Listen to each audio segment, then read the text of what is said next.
General Hospital will reveal that the pain of losing his mother still lingers in Danny's mind, causing him to spiral into a state of turmoil between sorrow and rage. He cannot accept the fact that Sam is gone forever, and what tortures him even more is knowing that his mother's death was not an accident, but the result of a malicious plot. This truth feels like a sharp blade deeply embedded in his heart, leaving him unable to calm down. His anger boils over, drowning out all logical thought, driving him into a storm of vengeance. When he discovers that Cyrus is behind everything, Danny feels the blood in his veins boil.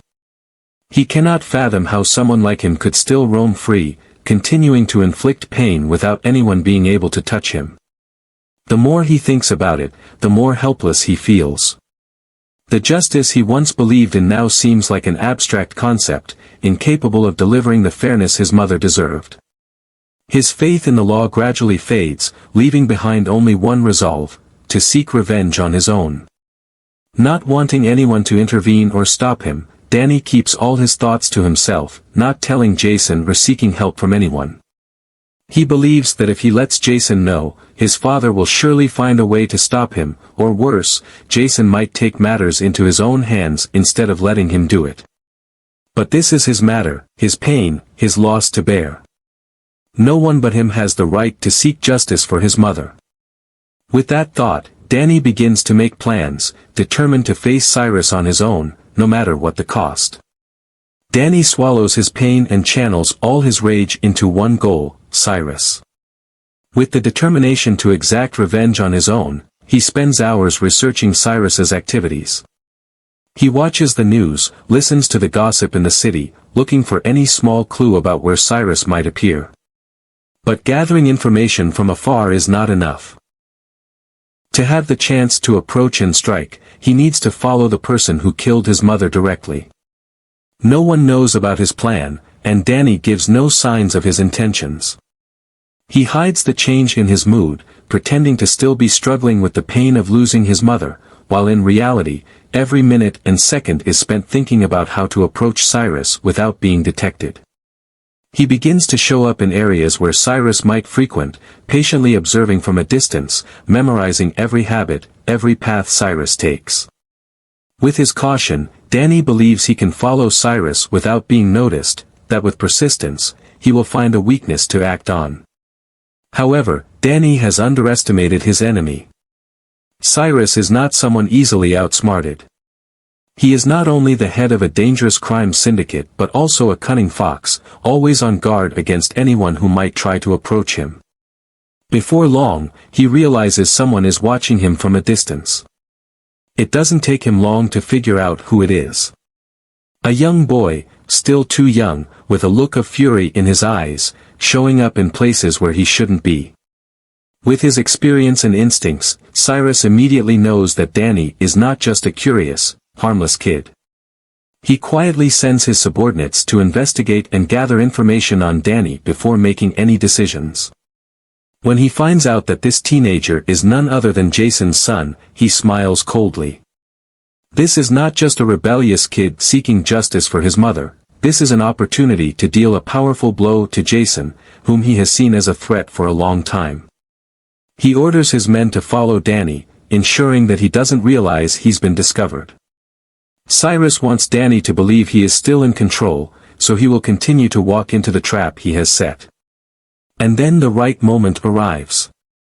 When Danny thinks he's getting closer to his target, that he can finally reach his enemy and find a way to eliminate him, he has fallen straight into the trap Cyrus has laid. One evening, while Danny is secretly watching him from a deserted alley, shadows suddenly appear from all sides, surrounding him in an instant. Before he can react, a strong hand covers his mouth, pulling him into the darkness. Everything happens too quickly, too unexpectedly. Before he can struggle or scream for help, Danny is completely subdued. No one knows what has happened to Danny. He disappears without a trace, as if he had never existed. His phone is thrown away, and all traces he left behind are wiped clean. Cyrus doesn't rush to announce his victory because he knows there is a bigger game at play. He has Danny in his hands now, and all he needs to do is wait and see how Jason will react when he realizes his son is missing. Danny's disappearance is a heavy blow to Jason.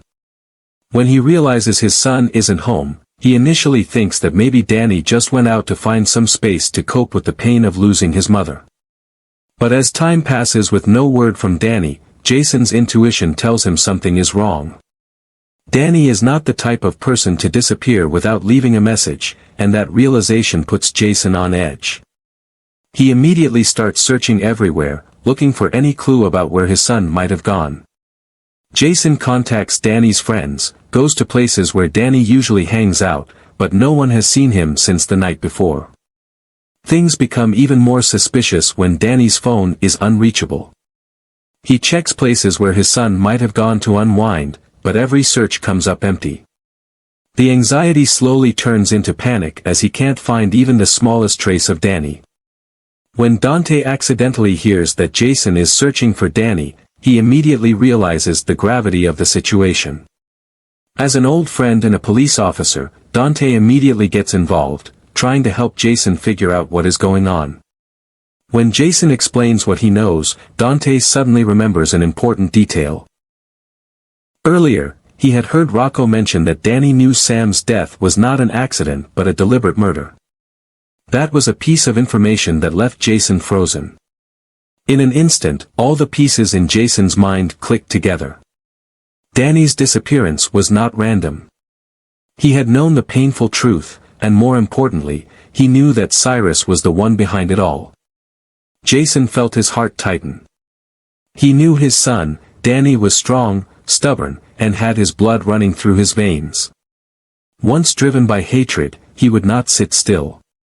He had acted, sought revenge, but hadn't realized he was walking straight into danger. Jason felt a surge of anger rise within him. He was angry at Danny for acting recklessly on his own without asking for his help.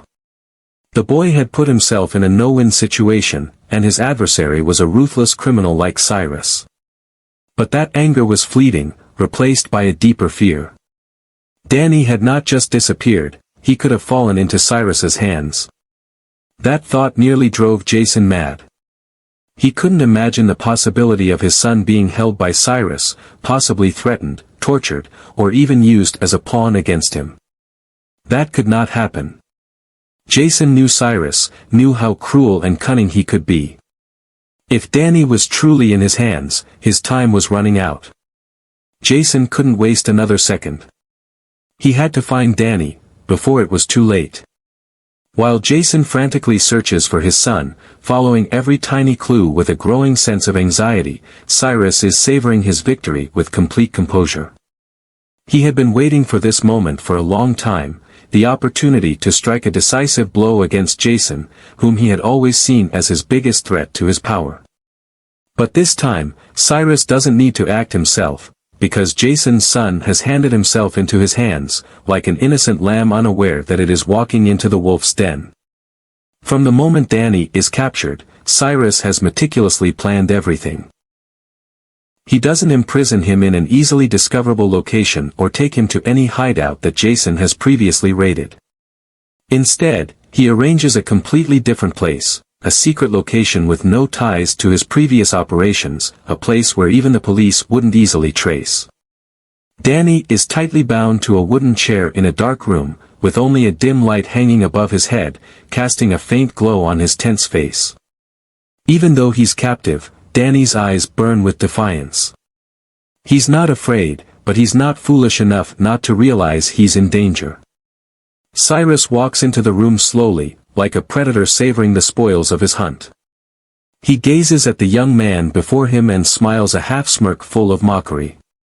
"Really admirable courage," he says, his voice smooth but laced with derision. "But you made the biggest mistake of your life thinking you could approach me without being detected." Danny doesn't reply. He grits his teeth, keeping his anger inside, refusing to show any weakness in front of his enemy. But Cyrus doesn't need him to speak. He's too familiar with this kind of reaction, the rage of a child who's lost their mother, the arrogance of someone who doesn't yet know what true fear is. He leans down, bringing his face close to Danny's, his voice low and dripping into his ear, "You know, I don't intend to kill you. Not yet. You're still too valuable to die right now." He stands upright, steps back, and casually takes his phone from his pocket. "Actually, I'm really looking forward to seeing what your father will do next." Cyrus knows Jason well. He knows that Jason is not like the others, not easily shaken, never driven into a corner without a fight. But Cyrus also knows Jason has one weakness: family. And nothing in this world could make Jason lose control more than when one of his loved ones is harmed. Losing Sam was a heavy blow, but losing his son? That would be unacceptable. He takes a deep breath, savoring the moment like a conqueror at the chessboard. Danny isn't just a hostage, he's bait to lure Jason out of the shadows, forcing him to appear and confront him. He wants Jason to lose his composure, to act recklessly, to turn Jason from a predator into the prey. If Jason rushes in to save his son without a plan, that will be the perfect moment for Cyrus to end it all, once and for all. But there's one thing Cyrus hasn't counted on: Jason is not someone easily manipulated. He may think he has the upper hand, that he can force Jason to beg. But if there's one thing Cyrus should fear, it's the fury of a father willing to do anything to protect his son. Jason is not the type to accept defeat, and when pushed to the limit, he will not back down. Cyrus may think he's in control of this game, but the truth is, he's facing a completely different Jason, a Jason who is not only a cold-blooded killer but also a father driven to the edge. And if Cyrus isn't careful, he will be the one who pays the highest price.